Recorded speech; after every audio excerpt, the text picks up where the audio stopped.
Assalamualaikum warahmatullahi wabarakatuh. Kembali bertemu dengan saya Ahmad SUD, tuan rumah di Realtor Channel. Hari ini kita akan kembali menggelar talk show.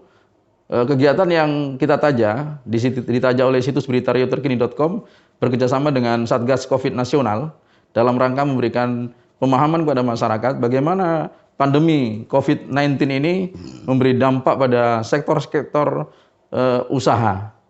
Hari ini kita akan berbincang dengan Wakil Ketua Kadin Riau bidang bidang perdagangan dan logistik, yaitu Bapak Iva Desman SEMBA. Assalamualaikum Pak. Waalaikumsalam warahmatullahi wabarakatuh. Sehat Pak? Alhamdulillah. Ya. Sehat meskipun dalam kondisi bidang usaha yang agak terganggu karena pandemi ini. Biasa, bukan kita aja, hampir semuanya. Hampir semua. Ya.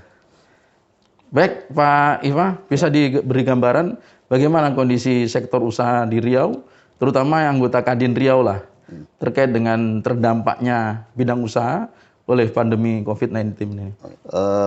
Mungkin sedikit saya bisa bercerita, kita tarik ke belakang, bahwa merebaknya virus corona ini kan sekitar bulan Februari 2020. Ya, mulai di Indonesia, kemudian sangat cepat berlangsung, yang memberikan dampak awalnya di bidang kesehatan, lalu ujung-ujungnya di bidang ekonomi. Jadi makanya program pemerintah hari ini tiada pilihan lain, hanya dua, tidak bisa dipilih salah satu. Satu kesehatan, dua ekonomi. Ya, kalau kesehatan itu prioritas pertama, mungkin kalau saya boleh katakan ekonomi kedua. Tapi kedua-duanya tidak bisa dipisahkan gitu. Kalau kesehatannya bagus, ekonominya rusak, ya rusak juga. Tapi kalau kesehatannya tidak baik, bagaimana pula ekonomi baik? Jadi kayak dua buah mata pisau. Nah, dampak daripada COVID ini sama-sama sudah kita ketahui, baik secara nasional maupun daerah. Kalau kami di Kadin itu hanya mencoba melihat dari perspektif ekonomi, baik di Kadin nasional maupun di Kadin daerah Riau dan kabupaten kota. Kita juga sudah beberapa kali melaksanakan pertemuan virtual, tidak bisa melakukan rapat di Jakarta ataupun di mana, dengan Kadin Pusat, dengan para menteri, ini barusan juga dengan para menteri, bagaimana memulihkan ekonomi Indonesia pasca COVID-19. Kita sudah masuk kepada masa pemulihan ekonomi. Nah, berbicara untuk daerah Riau, saya pikir linear dengan Indonesia, bahwa kuartal kedua kemarin, kalau nggak salah saya, Indonesia pertumbuhan terkontraksi, minusnya sekitar 5% gitu ya. Provinsi Riau juga demikian. Namun kuartal ketiga berdasarkan data dari Badan Pusat Statistik ekonomi Riau sudah mulai kembali menggeliat. Ekonomi Riau sudah mulai tumbuh 0,11%, positif ya, 0,11 ya. Walaupun kalau secara akumulasi masih tetap terkontraksi. Sedangkan ekonomi nasional kemarin masih sudah mulai membaik, tapi minusnya masih lebih besar dari pertumbuhan ekonomi Riau yang sudah kembali membaik ya, walaupun belum pulih sama sekali. Nah, ada sebenarnya sektor-sektor ekonomi yang terdampak sangat besar akibat dari COVID-19 ini. Untuk daerah Riau misalnya sektor perdagangan, retail, ya termasuk retail, perdagangan, transportasi, pariwisata, jasa perhotelan, itu otomotif, kuliner. Kemudian, kuliner pada awal-awal ya, tapi sekarang sudah mulai bagus, mulai melihat. Pada awal-awal ketika misalnya pemerintah melaksanakan PSBB, PSBB itu, kita lihat itu terdampak sekali ya. Kota Pekanbaru seperti kota hantu, jadi mati kan semuanya. Sekarang kan sudah mulai kembali untuk jasa kuliner sudah menggeliat. Berdasarkan data sementara yang saya ambil nih dari BPS, kita kan by data gitu ya. Pada triwulan ketiga ini sektor yang sudah mulai membaik itu jasa perusahaan. Jasa perusahaan. Kemudian penyediaan akomodasi dan makan minum, berarti sudah kuliner. Akomodasi berarti sudah perhotelan, sudah mulai, dan jasa-jasa lain. Yang masih Minus. suram, masih minus itu antara lain sektor pertambangan dan galian, itu memang demikian. Makanya sektor ekonomi Riau itu tumbuh 0,11% kuartal ketiga tanpa migas. Tanpa migas. Dengan migas kita masih minus 0,91%. Iya, iya. Jadi kontraksinya di pertambangan dan penggalian yang besar. Kalau kita lihat dari struktur daripada produk domestik regional bruto PDRB, itu sektor pertambangan dan galian itu tumbuhnya masih minus 1,33%. Perdagangan besar, eceran, reparasi mobil, motor dan lain-lain sebagai 1,25%. Jadi masih dari kontraksi ekonomi total 1,67%. Dari sisi pengeluaran itu sektor pemerintah masih 0,62%, sektor rumah tangga 0,57%. Jadi dari sektor pemerintah ini masih perlu mungkin tahun 2021 lah untuk kembali menggerakkan ya, karena pembelanjaan dari sektor pemerintah saat ini memang ditunggu masyarakat menjadi stimulus bagi sektor ekonomi masyarakat. Kemudian dari struktur produk domestik bruto daerah di Riau itu yang terbesar itu sekarang masih industri pengolahan, itu 28,74%. Jadi industri pengolahan ini termasuklah misalnya pulp and paper, itu kan masih besar. Kemudian industri hilirisasi dari CPO, misalnya pengolahan CPO itu kan termasuk kelompok industri pengolahan. Kemudian yang saya pikir yang data menggembirakan dari Provinsi Riau, itu ekonomi Riau kuartal ketiga ini nomor 6 terbesar di Indonesia. Pertumbuhannya? Kekuatan ekonominya. Jadi porsinya, kue ekonomi Riau ini untuk nasional itu sekarang nomor 6 di Indonesia, di luar Jawa nomor 2. Nomor 1 Sumatera Utara. Jadi total kontribusi ekonomi Riau terhadap PDB kuartal ketiga ini sekitar 4,70%. Jadi cukup besar. Jadi kalau kita lihat, kita berbicara di luar Pulau Jawa, ekonomi Riau ini memang besar. Secara nasional 4,7 gitu. Tapi di luar Jawa dia nomor 2.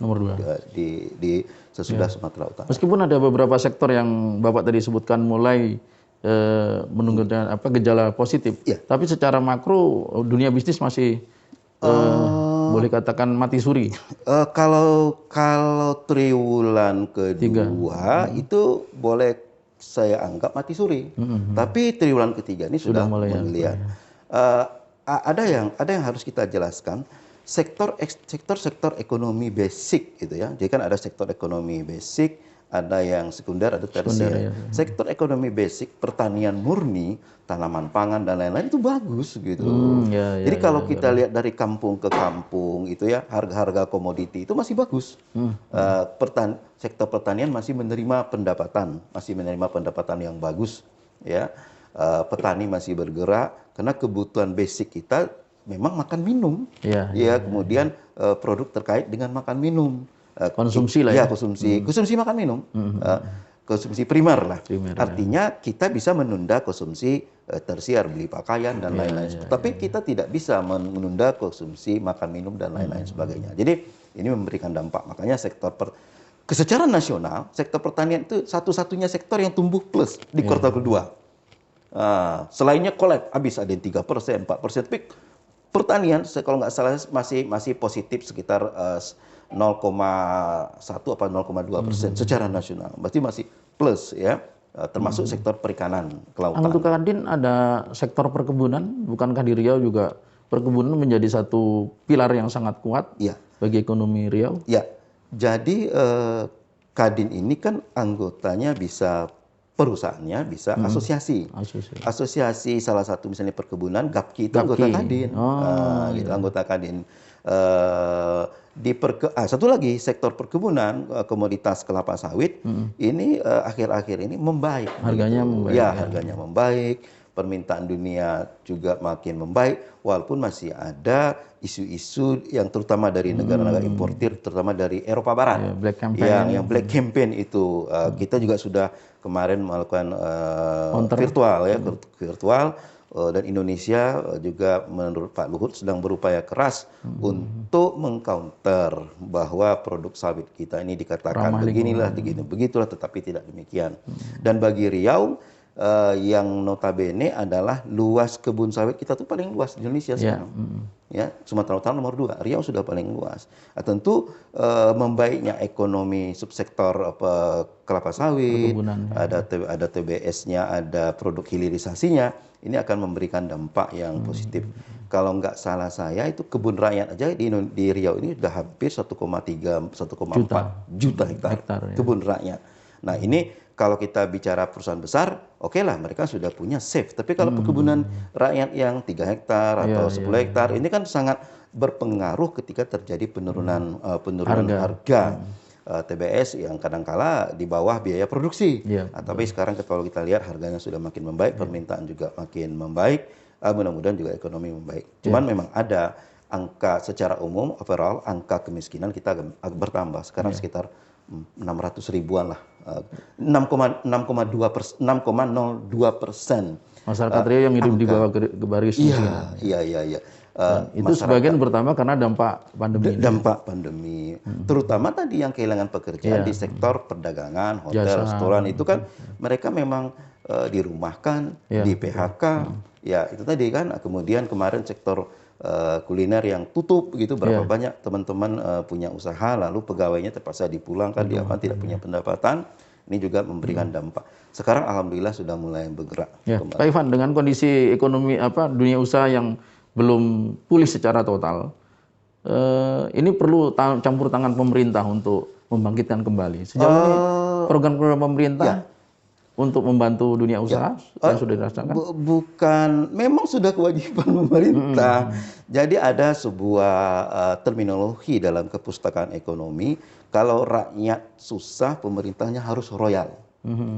Gitu. Jadi kalau rakyatnya lagi susah, pemerintahnya harus royal ke rakyatnya, jangan justru pajak dinaikin, tapi bagaimana pengeluaran pemerintah lebih ekspansif untuk membantu menaikkan ekonomi rakyat, mendorong daya beli.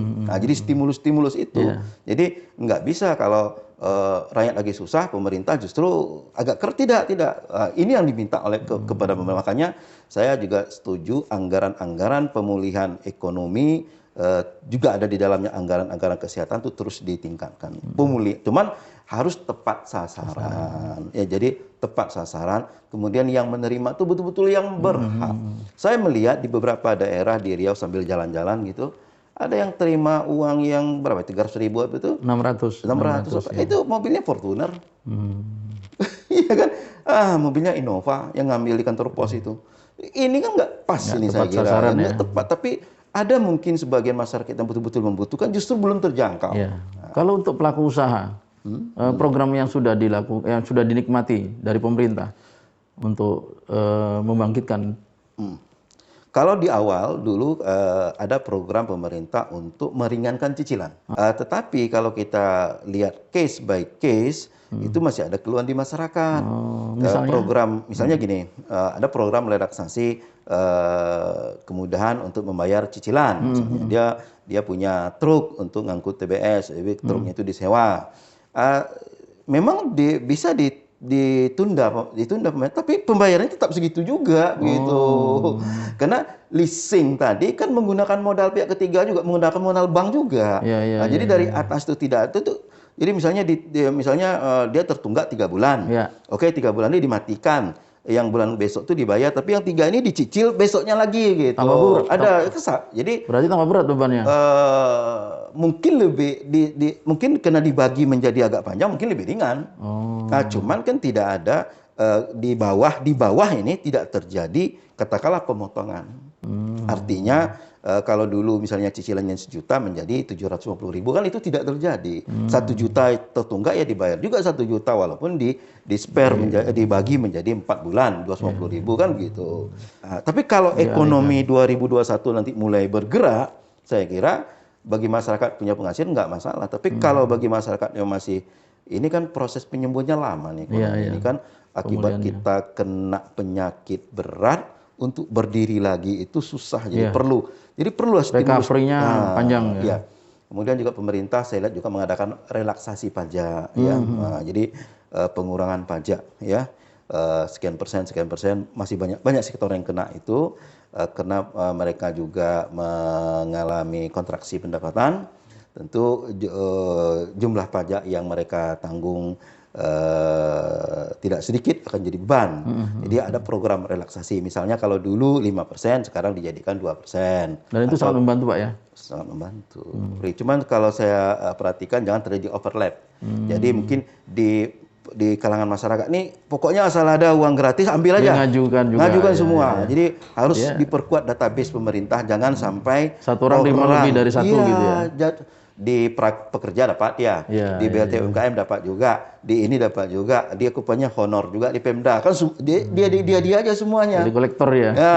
Jadi yang harusnya masyarakat ya, yang harusnya menerima di ujung-ujung negeri, yang miskin, yang karena faktor ketidaktahuan mereka itu belum terjangkau. Ini mungkin ada dibantu oleh database kependudukan pemerintah yang sudah makin baik. Jadi bisa ada namanya, mungkin ada aplikasi tertentu yang kalau ini sudah dapat ini, dia masuk ke sini lagi tidak dapat. Ada yang dapat dari APBN, dari APBD jangan dapat lagi. Ya, kan begitu. Tidak. Pak Iva, ini kan tahun 2020 tinggal 2 pekan. 2021 sudah di depan mata. Sementara secara kalau kita lihat optimisnya, vaksin COVID-19 sudah ada. Bagi dunia usaha, pertanda ini bisa diartikan seperti apa? Jadi kalau misalnya vaksin ini bisa berjalan, saya ambil contoh. Di Amerika harga emas turun karena orang mulai divaksin. Kan berarti udah ada stimulus ekonominya di sana, kan begitu. Itu ada efek yang langsung ya. Langsung. Artinya harapan juga bagi dunia usaha ya. Artinya emas menjadi uang. Uang akan diputar. Kalau dulu orang nggak mau, orang beli emas saja. Begitulah kira-kira. Adanya kepercayaan publik terhadap vaksin itu, ya. Kemudian orang memang bisa katakanlah imun ya. Tentu orang akan lebih enjoy dalam melakukan kegiatan-kegiatan usaha. Saya yakin ekonomi kita mulai bergerak. Tapi untuk pulih ini kan krisis. Ya, kemarin 1998 kita krisis ekonomi. Sekarang kan krisis kesehatan berdampak pada ekonomi. Saya pikir dampaknya sama-sama berat. Tentu untuk keluar dari dampak itu diperlukan perjuangan keras dan kita tetap harus optimis kan begitu. Dan secara kasat mata pun sudah kita lihat. Dulu orang nggak ada jualan, sekarang sudah mulai jualan lagi, sudah mulai gerak lagi kan itu. Itu saya kira. Baik, Pak Ivan, makasih banyak untuk informasinya dan ini nampaknya ada harapan dunia usaha di Riau akan bangkit kembali. Kita selalu berpikir tidak hanya di Riau saya kira, juga di Indonesia di wilayah-wilayah lain. Dan kita juga berharap wabah COVID ini tidak hanya nyah dari Riau, juga dari Indonesia, juga dari dunia. Seluruh dunia. Sebab sekarang ini kan kita kan hidup dalam kampung besar, interdependensi global. Jadi kita saja yang sehat, orang sakit ya barang kita nggak dibeli orang juga kan, sama juga bohongnya. Cuman kita kan pengen jualan juga keluar ini untuk meningkatkan pendapatan gitu pemikiran gitu. Terima kasih banyak Pak Iva. Sama-sama. Demikian tadi bincang kita dengan Pak Iva bahwasanya jelas pandemi COVID-19 membawa dampak serius pada dunia usaha di Riau. Tetapi ada harapan. Vaksin sudah ditemukan dan jika vaksin ini efektif bisa memunculkan imunitas pada masyarakat, masyarakat akan kembali punya kepercayaan diri untuk melakukan aktivitasnya dan itu adalah secercah harapan bagi bangkitnya dunia usaha di Riau secara khusus dan Indonesia secara umum. Saya tetap berpesan pada kita semua agar tetap mematuhi pesan Ibu, pakai masker, menjaga jarak dan sering-sering mencuci tangan, memakai sabun. Insya Allah pandemi ini akan berlalu dan hidup kita akan kembali normal. Wassalamualaikum warahmatullahi wabarakatuh. Waalaikumsalam warahmatullahi wabarakatuh.